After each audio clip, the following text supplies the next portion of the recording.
El districte de Sant Martí conservarà la fàbrica La Farinera La Fama, més coneguda com Can Gilivell, ubicada al barri del Poble Nou.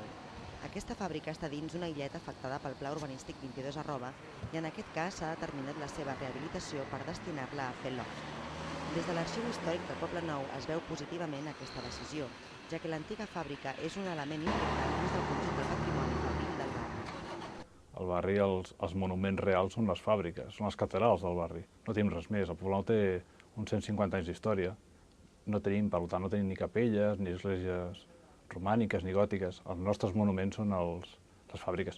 I entre ells un de molt important és Can Gilivell, la Farinera de la Fama, coneguda més popularment, ja dit pel nom més de Can Gilivell, en contraposició de Can Gili Nou, que és una empresa que també era del mateix propietari que està situada davant del cementiri de Poble Nou. Can Gilivell es va construir com a fàbrica de farines a meitats del segle XIX. Als anys 40 va entrar en crisi i es va dividir en petits tallers, alguns dels quals han seguit la seva activitat fins fa poc. La torre central, el molí de gra i la xemeneia adossada són els elements més significatius d'aquesta peça industrial. Segons l'Arxiu Històric del Poble Nou, la seva importància patrimonial no recau tant en el seu valor arquitectònic, sinó en el seu paper testimonial dins la memòria col·lectiva del barri. Realment aquests edificis no tenen un gran valor arquitectònic i a més han sigut molt malmesos pel pas del temps. És més important el valor de conjunt que tenen dintre del barri. No és tan sol les pedres, sinó que és important el que tot comporta, és una mica la memòria col·lectiva del barri. És les pedres, l'edifici, és el que produïen, la farina, en aquest cas concret, és les olors, que algunes es conserven, altres es perden, és el material humà que ha passat per aquesta fàbrica, les vivències d'aquesta gent, més que el patrimoni en si, que no tenia cap sentit, és el conjunt d'elements que fan que realment aquestes fàbriques tinguin importància dintre d'un barri obrer, com hi ha estat el Poble Nou. L'Arxiu del Poble Nou, juntament amb altres entitats, treballen per la conservació del patrimoni industrial del Poble Nou per defensar una estratègia global de preservació arquitectònica. En aquest sentit, es volen mantenir els conjunts històrics i no conservar elements aïllats, com xemeneies, que per si soles no permeten entendre el passat obrer del Poble Nou.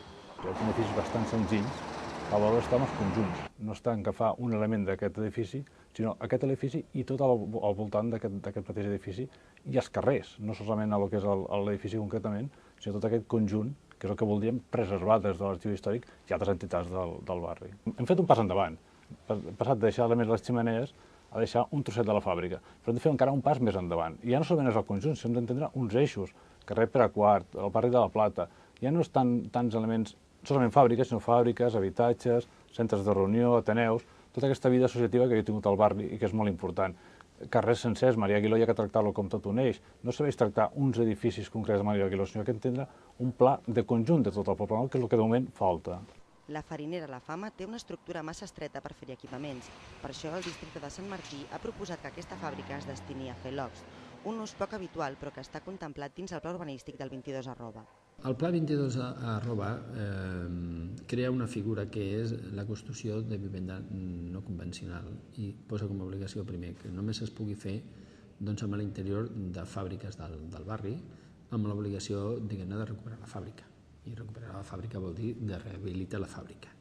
És evident que la Farinera La Fama és justament un dels exemples. El pla especial on s'inclou la Farinera La Fama està en fase d'aprovació i es calcula que en uns 2 anys començaran les obres de rehabilitació.